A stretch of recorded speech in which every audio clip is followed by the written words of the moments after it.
कारवां की जिम्मेदार टीम को बहुत बहुत साधुवाद, आभार। नमो बुद्धाय, जय भीम। सम्मानित सज्जनों, धम्म कारवां चैनल के माध्यम से महापुरुषों पर अपनी बात रखने का जो बेहतरीन प्रयास शुरू हुआ है, उसके लिए ढेर सारी मंगल कामनाएं, और आशा करते हैं कि भविष्य में भी धम्म कारवां आने वाले जन्म तिथियों पर, जन्म दिवसों पर, जन्म जयंतियों पर महापुरुषों की विचारधारा को प्रसारित करने का अवसर देता रहेगा। हम सब लोग इसके प्रति उनका आभार व्यक्त करेंगे। आज 3 जनवरी भारत के इतिहास में एक बहुत ही महत्वपूर्ण दिन है। क्रांति ज्योति राष्ट्रमाता सावित्रीबाई फुले जी का जन्मदिन। एक ऐसा व्यक्तित्व, एक अद्भुत व्यक्तित्व, जिसने संपूर्ण भारतवर्ष की नारी और करोड़ों हक वंचित समाज के अंधेरी दुनिया में शिक्षा का चिराग जलाकर रोशनी की। ऐसी महान विभूति के जन्मदिन पर ढेर सारी मंगल कामनाएं और माता सावित्रीबाई फुले को कोटि कोटि नमन, वंदन। सम्मानित सज्जनों, वैसे तो संपूर्ण दुनिया में गैर बराबरी का दौर कहीं कम कहीं ज्यादा रहा है, लेकिन भारत के परिप्रेक्ष्य में अगर देखा जाए तो यहाँ एक विडंबनापूर्ण स्थिति रही है। एक ऐसा परिवेश जहां उत्पीड़न, अत्याचार, अशिक्षा, अन्याय, गैर बराबरी की बहुत बड़ी दास्तान है। हजारों साल से शिक्षा से महरूम समाज के बीच में माता सावित्रीबाई फुले का जन्म आज के ही दिन हुआ था, और एक जन्म और हुआ था माता सावित्रीबाई फुले का, जिसका की ओर मैं आपका ध्यान आकर्षित करना चाहता हूं। 3 जनवरी को माता सावित्रीबाई फुले इस जमीन पर आई, हमारे दुनिया में आई, लेकिन एक ऐसी अद्भुत घटना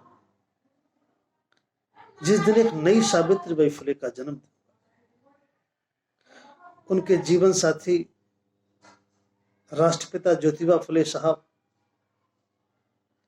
अपने एक मित्र की शादी में, बारात में शामिल हुए, जो भारतीय सामाजिक व्यवस्था के अनुसार सामान्य वर्ग में आता है।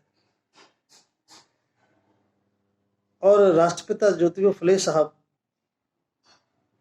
अछूत समाज से थे। उनके सामाजिक वर्ग की वजह से, जाति प्रथा की वजह से, उस बारात में जो इन सामान्य वर्ग के लोगों ने बहुत बड़ा अपमान किया, इतना बड़ा अपमान हुआ कि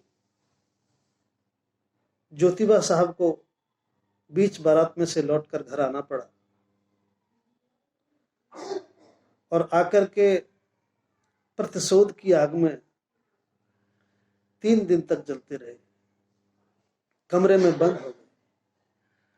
माता सावित्रीबाई फुले ने उनकी इस असहजता को देखा और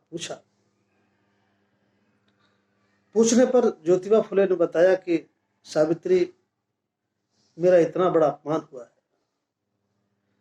मेरा मन करता है कि मैं उन लोगों को मार डालूं जिन्होंने मेरा इतना बड़ा अपमान किया। माता सावित्रीबाई फुले जो शिक्षित तो नहीं थे, लेकिन चूंकि अपने जीवन साथी के साथ हुई इस घटना को सुनकर के द्रवित हुई, और सावित्रीबाई फुले की समझ ने कहा कि ज्योतिबा साहब, मैं समझ सकती हूं कि आपकी पीड़ा बहुत बड़ी है, लेकिन मैं एक बात और भी आपके साथ बताना चाहूंगी। इस अपमान से आप आहत होकर ये कह रहे हैं कि मैं उन लोगों को मार डालूं जिन्होंने अपमान किया है। आप सोचिए, इन करोड़ों लोगों का रोज अपमान होता है, पल पल पर अपमान होता है, प्रताड़ित होते हैं, पीड़ित होते हैं, उनकी क्या हालत होती हो। अगर मारना ही चाहते हो, मार डालना ही चाहते हो, तो उस व्यवस्था को मार डालो जो रोज करोड़ों लोगों को अपमानित करती है। और मैं संकल्पित होकर आपसे बात कर रही हूं, यदि आप इस व्यवस्था के खिलाफ खड़े होते हैं तो मैं जीवन पर्यंत कंधे से कंधा लगा के साथ मैं आपके साथ इस आंदोलन में रहूंगी। मैं पूरा सहयोग करूंगी। मैं अपनी क्षमताओं में रहकर जो कुछ भी कर सकती हूं, मैं आपके अपमान के बदले लेने के लिए, उस व्यवस्था को मार डालने के लिए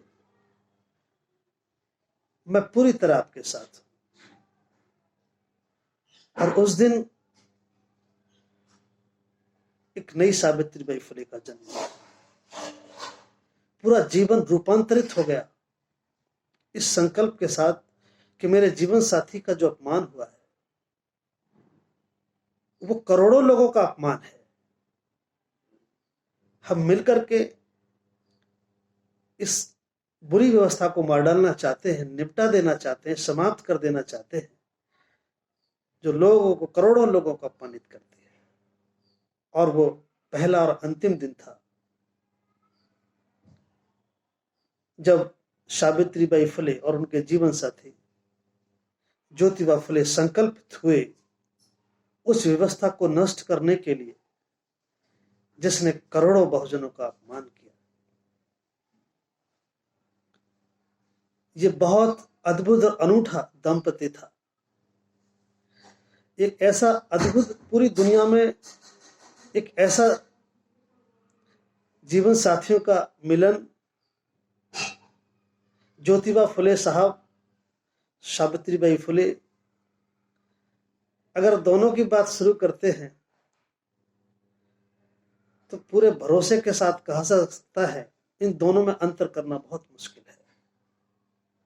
दोनों का जब मकसद एक हुआ तो दोनों एक हुए।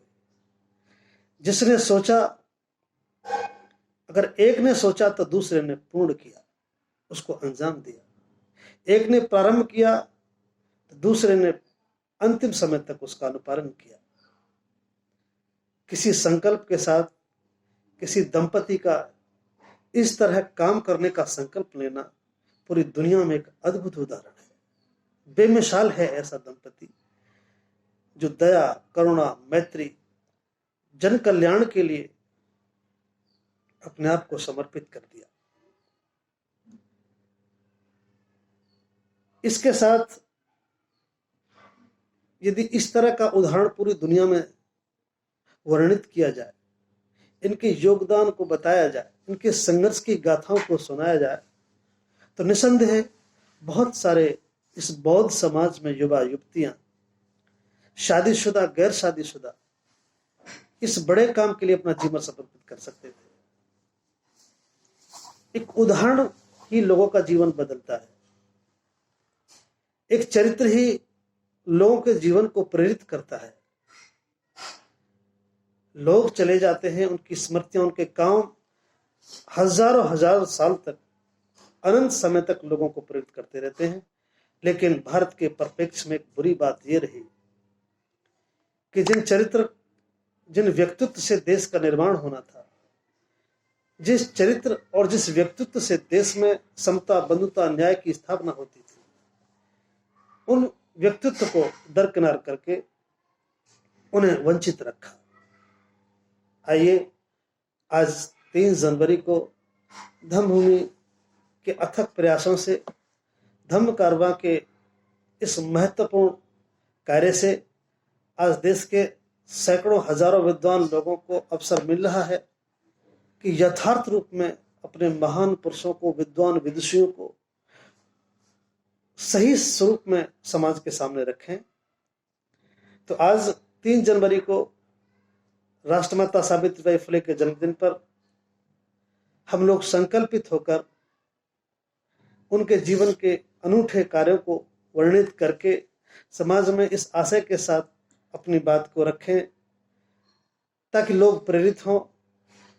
और अंत में मैं बात जरूर कहूंगा कि धम्मभूमि ने महापुरुषों को पढ़ाने के साथ साथ आधुनिक भारत में श्रद्धेय भिक्खु डॉक्टर करुणाशील जी ने उनके अथक प्रयास और संघर्ष के बाद जिस तरह महापुरुषों के व्यक्तित्व को समझने और सिखाने का काम किया है, आचरण में उतारने का काम किया है वो अद्भुत है।